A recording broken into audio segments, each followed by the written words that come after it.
it's Kathy here again today, and I'm with someone really special, Chef Tiffany. Hello, hello. Hi, it's such a pleasure to meet you. Thank you. I have never met someone that has a restaurant inside the H-E-B. I might be one of the first. Yes, it is super cool. So tell me about your history of cooking and becoming a chef. Okay. So I started cooking when I was 15 years old, but my family is really a really large family. My grandmother had 11 children. Sure. And all of them know how to cook. So everyone learned to cook because she was a single parent. We had a farm, so like it was just what you did. Eventually I ended up working at IHOP at 15. I walked into the restaurant and I said I want to be a cook, and they said we don't allow women in our kitchen. What? Yeah. That wasn't that long ago. Exactly, right? Because I'm like 22. But, you know, and they said that. And then they ended up having me be a server. And inside the kitchen. Great. It's a working kitchen here. Yeah. And then I ended up being a server, and I always still went in the kitchen, asked a lot of questions.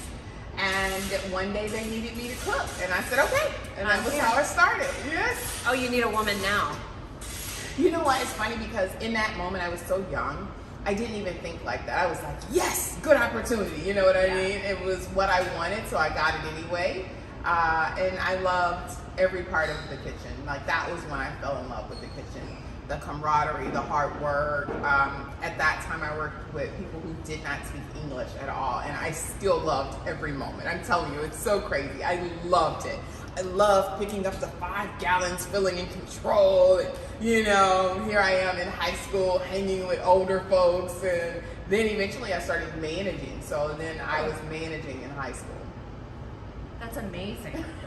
Gosh, what did your family think? Was your family like, yes, take over the industry? No, not completely. My grandmother, she was like, she didn't want me to be in the kitchen. She was like, I just believe that you're supposed to be in front of somebody's camera. And I was like, I mean, now, yes, now it makes a lot of sense. But then she viewed kitchen as a lot of just more of a service work, almost slave work, because that's how she grew up, and that was one of the jobs that she could get early on. Yeah. So her idea of like a chef wasn't the same as what I was going after. My mom, on the other hand, there was a night I was working, because I used to work graveyard shift over the weekend. That's from like 8 at night to 6 in the morning. And I come in and my mom's sitting on the sofa. And I'll never forget, the lights are out, and I'm like, oh my gosh, what did I do? Something's wrong. I know, I did something. Something is wrong. And she's like, baby, come sit down. And I was like, dang. I sit down, and she's like, you don't have to work this hard. You have your whole life to work hard. And I was like, but I love it. And so, yeah, so that was the start. That was definitely the start. Like, I'm done. This is what I'm doing. I was all in. Yeah. Yeah, so then you did end up on television. How did that come about? Oh yeah, many years later, went to culinary school, worked in the industry, opened up restaurants for the Landry's Corporation. Yeah. And then eventually I got a phone call while I was working at a restaurant I was executive chef of, and they asked me to do Top Chef, and I really thought it was a prank. Like, I'm like, someone's called, I had never heard of a show calling you at that time, right? You know, hey, you want to be on our show? And so I thought it was a joke. So the hostess came up and she was like, hey, chef, you got a call? I was like, I don't take phone calls during service. It can't be. And she's like, no, it's like Top Chef. And I was like, sure it is. So I get the phone. I'm like, hello. I'm busy. And they're like, no, this is Magical Elves, a production who does Top Chef. And I was like, oh, well, hello there, you know? And so that was the start. They said, would you want to come? I said, not really. I was like, I don't do drama. I don't really want to live with people. And then it worked out. They said, you can win $125,000. I said, where do I sign up? Okay. That's amazing. And how do you feel like that process helped your, like your overall brand and your goals? It changed everything. Yeah. You know, there are times where, and there are TV shows that you can be on for a day that doesn't change your life like that, right? Yeah. Like but consistent TV for weeks on weeks where people get to know you. Get invested. Yes. And you. Your path. Yes, they love you. They know everything about you. They become a part of your family. Sometimes a family you want to say, you know, y'all can hold on, like, you can't tell me everything now. But, you know, it's just really cool. It's a different kind of thing when you're living in the reality world, right? The reality competition or just reality TV. And so life changed overnight, really. From the moment that the TV show came out to quickly, by the time it was ending, things were so different. Just so different.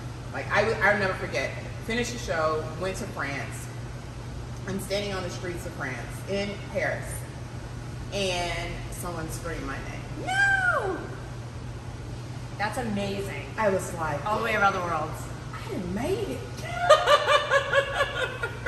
And I mean, talk about like a food capital of the world.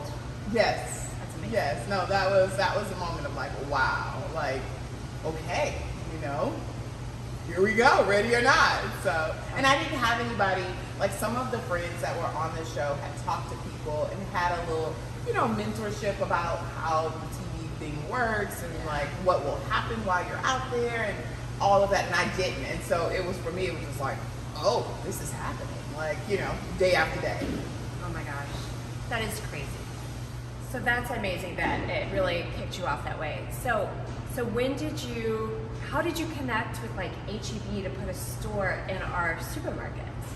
So there is definitely a lot of value when it comes to doing your craft, doing what you do, being consistent.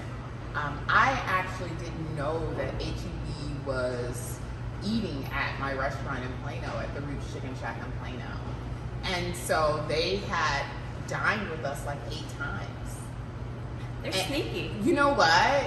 I love it because, no, I'm serious, because, you know, a lot of times you think you're just doing your day-to-day work. And it feels like, you know, especially when you have a fast casual concept, everything feels the same. The menu's not changing too much. Like, you really got to be on your procedures and protocols. And it's just good to know that, like, by doing the right thing, by making sure everyone's following suit, things like that can happen. And so the doors open for us to be here in Austin at the H-E-B Mueller, one of the coolest H-E-Bs on the planet. Not just because we're here, but you know.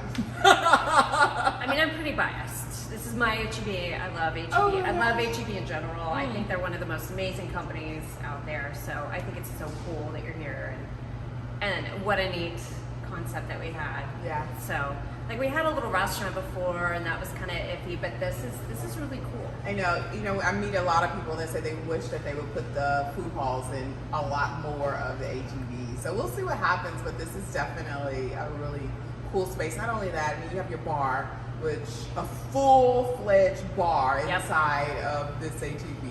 And then you not only have that, but you have multiple restaurants, from tacos to grilled cheese, pizza. Oh my gosh, the hibachi grill, and of course so our good. fried chicken. So there's just, and the barbecue. Can we not forget about, how is the barbecue so good? I don't know. That's not normal. Like, you wouldn't normally go. It is true, quality. And no one's paying me to say that, by the way. I'm just saying. I really do love, we grew up in Beaumont, we had an H-E-B. Dallas, we're getting some, but we don't. So a lot of people are excited to have them come to Dallas. But I stayed really close when we were opening here. So I stayed in the Mueller area, and I would walk here, and I would often imagine what my life would be like if I lived in Boston, and I would walk to the store. Like, Mueller's just so cute. I love it. It is, isn't it? Yeah. I'm not going to admit that I drove over today, but I live right around the corner. It's very hot. It is very hot. Yeah. So there's that. But there's something about this concept that makes doing your chores that much nicer. You know, you can have a little glass of wine before you go shopping. Yes, grab your food. Yeah. You can order your food on your way in, shop, grab your food on the way out, come and sit and have a drink. Yep. I mean, that's okay. I'll say Perfect. that. That's a nice evening. Yeah. So you also have a spice that you sell, correct me if I get this wrong, and then a foundation. So I am really interested in this. Okay. So tell me all about that. So we have a spice is called Shak, Tiffany. It's S-H-E-F, like she Shak. And so we have that going on, and we're hoping to be here very soon. So hopefully by the next time you come and check, we might be in your spice line. Come on, H-E-B. It's working, and that is amazing because it's what we use for our fried chicken. So here with our duck fat fried chicken, all our sandwiches, all our wings use this specific blend of spices. So I'm excited to have it on the show. Yeah, that's really interesting. You're going to be sharing your flavor with even more people. Yes. How did you come up with that spice? It's been a long time in the works. Yeah. It started with a couple of things we've tweaked over the years because I wanted a blend because it is a Creole seasoning, but I didn't want it to be a spicy, heavy. There are times when you put like Creole seasoning on multiple things and everything tastes the same. Yeah. Right? It feels very heavy. So we did what was considered an all-purpose, and these are things I learned when I got into the spice world. Like there is different categories, like all-purpose category, Creole seasoning categories. That's what messed up my cauliflower. It's okay. It's fine. We'll y'all in later. Yeah. But so we decided to go with an all-purpose Creole seasoning and blend them together because truly it is more of an all-purpose. But it has notes of chili. It has different types of chilies in it. It has a little bit of smoked paprika, so you get a touch of smokiness. We use sea salt as well as kosher in it. And then there are coarse black pepper throughout versus like the powder black pepper. And then you'll feel a little bit of celery seed, which is one of my jams. I love using celery seed. So yeah, it's got a lot of flavor and it's great on almost everything. From eggs to fish to chicken and shrimp. I keep going. I'm like, it's gonna be something I'm not gonna love it on. And nope, it's pretty all purpose. That's awesome. And so the foundation, tell me about that. So we're building now.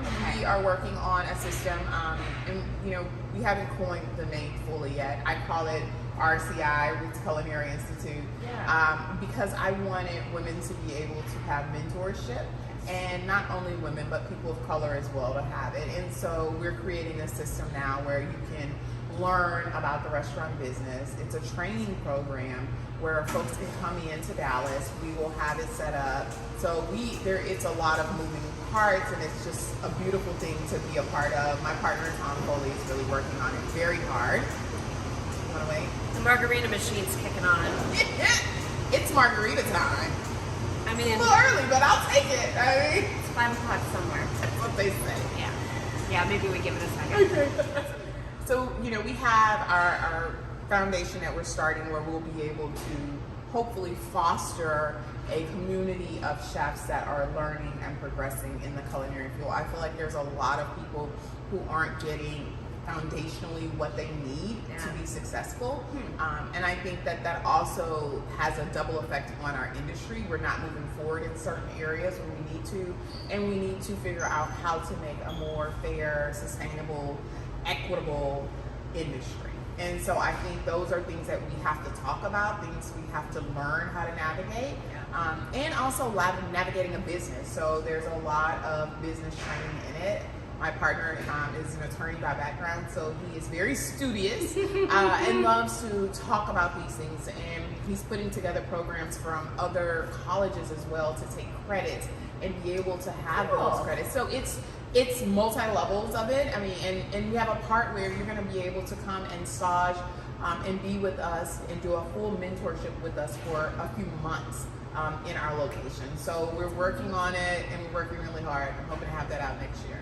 That is so amazing. I mean, that industry's hard. Like, I don't know, and I waited tables in college, and that was like the extent of me. And it was a steakhouse, and I don't eat steak. Which gosh. I would always bring it out, and I'd be like, "Who has this?" I'd be like, "I don't know." But like, it was hard, and people worked hard, and I feel like making money was so challenging. And then like today in Austin, we're supposed to be this. We're a growing food scene. Sure. But now all of our people that work in the industry are getting pushed out because of affordability, and it's awful. Yeah. So I just love this push, and we have to do something. We cannot sit back and allow it to continue to go the way that it's going. Yeah. And one thing that pandemic showed us is how fragile it is. Yes. And for restaurants, a week of bad sales could be closure. Yeah. Oh. So we just have to figure out how to do this more effectively. And we also need to make sure that we bring our employees. I like transparency. Yeah. So I think that if we can be a little bit more transparent in the process, because a lot of times people think that the owners, every owner of the restaurant, doesn't matter what restaurant it is, every owner of the restaurant is doing amazing. You know, they're the one taking in all the money, and all the time we're really trying to figure out how to make better deals, how to make sure that my cooks' salaries are not 3 times less than my server salaries. We have an industry that is really upside down in many ways. And so, you know, there is a lot of things that go into running the restaurant. Yeah. And I think when we bring them into how much it costs, you know, for certain things, then they understand a little bit more, and then they feel invested as well. I agree. I definitely agree. That's such a great thing. I can't wait to. I'm gonna buy your spice. I'm gonna give it to everybody. I can't wait. Yes. Is there anything else you'd like to tell us? I don't even know what day it is. It's Thursday. It's Thursday. I had to think. It is Thursday. You know what? I'm really excited that everyone's having a chance to have Roots Chicken Shak. You know, it is a concept that we are hoping to franchise. So that is what we're working on. Nice. And this being here in the H-E-B Mueller was sort of our check to see if we could operate further away, not being able to get here in 10, 15 minutes. Things. Yes, and make sure our procedures are working. And what we found out is that we have a model that works and people want it. And thank you to everyone who comes and support. Please come and eat with us. It means the world, and it creates so many jobs and opportunities for so many others. That's wonderful. All right, everybody, get out here to H-E-B and try this duck fat fried chicken. Yes, home of the duck fat fried chicken. That's right. Well, it was so wonderful to meet you. Thank you so much for spending time with me. You're very welcome. Yes.